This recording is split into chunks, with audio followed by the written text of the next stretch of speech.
Sir నమస్కారం sir. నమస్తే అండి. సార్ 'నితిన్' గారి 'తమ్ముడు' సినిమా రిలీజ్ అయింది. ఎటువంటి టాక్ తెచ్చుకుందో ప్రత్యేకంగా చెప్పాల్సిన పని లేదు. చర్చ ఏ విధంగా జరుగుతుందంటే ఈ సినిమా ఎన్ని లాభాలు తీసుకొచ్చింది? అసలు బ్రేక్ ఈవెన్ అన్నా అయిందా లేదా? అన్న చర్చ పక్కన పెడితే 'దిల్ రాజు' గారికి ఎంత నష్టాలు తీసుకొచ్చింది అన్న చర్చే జరుగుతుంది. సో, ఆ లెక్కలు ఏ విధంగా ఉన్నాయని చెప్పేసి మాట్లాడుకుంటున్నారు. మరి ఇప్పటివరకు ఈ సినిమా ఎంత కలెక్ట్ చేసింది? మరి ఎంత నష్టాలు మిగిల్చింది సార్ ఈ సినిమా?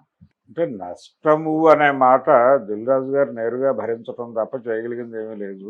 ఓకే. ఈ సినిమా పెర్ఫార్మెన్స్ చాలా దారుణంగా ఉన్నమాట వాస్తవం. ఇంకా థియేటర్‌లో ఉందది. కొన్ని స్క్రీన్స్‌లో షోస్ నడుస్తున్నాయి. కొన్ని షోస్ క్యాన్సిల్ అయిపోతున్నాయి. కొన్ని షోస్ నిలబడుతున్నాయి. కానీ సినిమా అయితే ప్రస్తుతం థియేటర్లలో బతికుంది అనేది ఒక వాస్తవం. అయితే ఇక్కడ చూడాల్సింది ఏంటంటే వెరీ ఫస్ట్ డేనే దానికి డిజాస్టర్ టాక్ రావటం, ప్రజలు ఏమాత్రము అంగీకరించకపోవడంతో దాదాపు వెరీ ఫస్ట్ డే కలెక్షన్సే 2 crores 2.5 వరకు నడిచింది అది. కాబట్టి ఇన్ టోటల్ అది పెద్దగా ప్రొజెక్షన్స్ నడిచినప్పటికీ కూడా 3-3.5 మధ్య నడుస్తోంది. అది 25కి థియేట్రికల్ రైట్స్ అమ్మారు అనే మాట వినిపిస్తోంది 2 తెలుగు రాష్ట్రాల్లో కలిపి. ప్రపంచవ్యాప్తంగా కూడా కావచ్చు. కానీ థియేట్రికల్ పెర్ఫార్మెన్స్ ఇంత దారుణంగా ఉంది కాబట్టి, అంటే అగ్రిమెంట్లు చేసుకునేటప్పుడే రిటర్న్ ఇస్తామనే అగ్రిమెంట్లు చేసుకుని ఉంటారు. ఈ మధ్య ప్రతి సినిమాకి అలాగే చేసుకుంటున్నారు.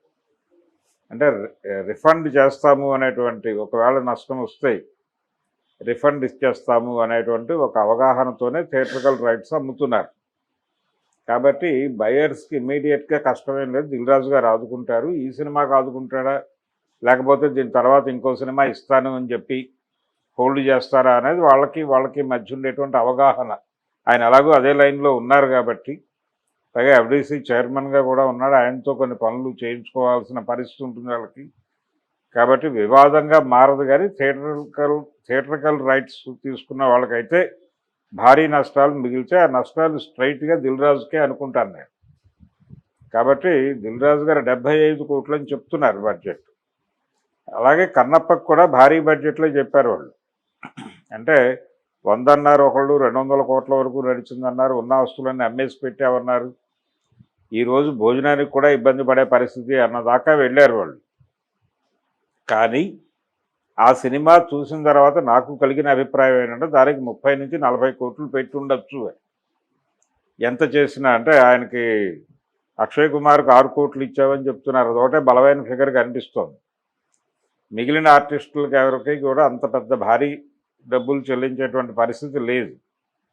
ప్రభాస్ ఆయనే స్వయంగా వచ్చి ఫ్రెండ్లీగా చేసి వెళ్ళారు.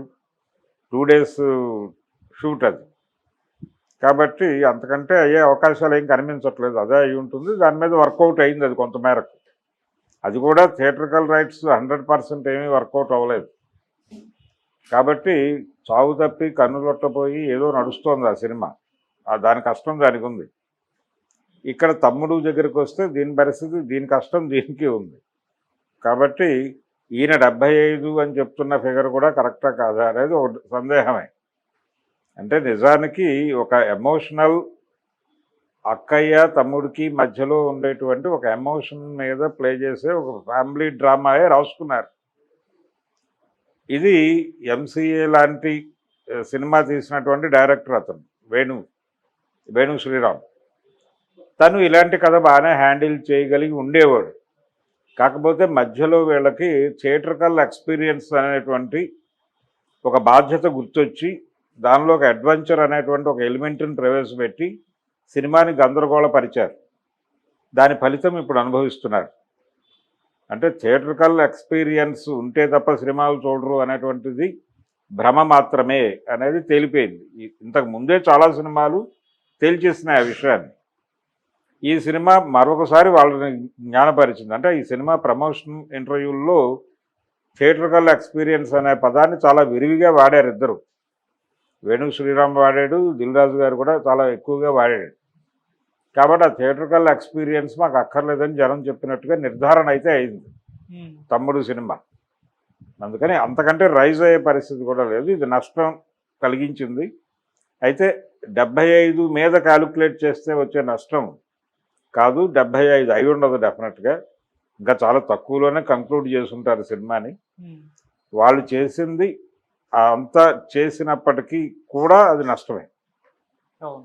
ఎంత చేసినప్పటికీ నష్టమే. ఉమ్, నష్టం అనేది ఖచ్చితంగా అంటే 50% పైన నష్టంకి ప్రిపేర్ అయి ఉన్నాడు ఆయన. భరించక తప్పని పరిస్థితి. ఇంకొక సినిమా ఉంది అదే హీరోతో, ఓకే. ఎల్లమ్మ అనే సినిమా ఉంది ఇప్పుడు వేణుతోనే. ఉమ్, ఇంకొక వేణు ఆ కాంపౌండ్ నుంచి పుట్టినటువంటి ఇంకొక వేణుతో ఎల్లమ్మ సినిమా చేస్తున్నాడు ఆయన. ఓకే. దాని మీద ఇప్పుడు ఆశలు ఉన్నాయి అందరికీ. అంటే అది థియేట్రికల్ ఎక్స్పీరియన్స్ ఇలాంటి అనవసరమైనటువంటి పాకులాటలు లేకుండా చేస్తున్న సినిమా అయితే, అంటే దిల్ రాజు గారికి ఒక ఏరియాలో ఆయనకు బలం ఉంది. ఉమ్, ఆయన ఎమోషనల్ డ్రామాలు ఇలాంటివి బాగా జడ్జి చేయగలడు. సున్నితమైనటువంటి భావోద్వేగాలు ఉన్న కథలు జడ్జి చేయగలడు. కమర్షియల్ సినిమా జడ్జిమెంట్ ఆయనకు లేదు, మొదటి నుంచి లేదు, ఇప్పుడే కాదు. అందుకని ఆ జోలికి వెళ్లకుండా సెన్సిబుల్ సినిమాలు చేసుకుంటూ ఆయన ఇండస్ట్రీని కాపాడితే మంచిది, తమ్ముడు లాంటి విఫల ప్రయత్నాలు చేయకుండా. Okay sir, thank you so much. Thank you.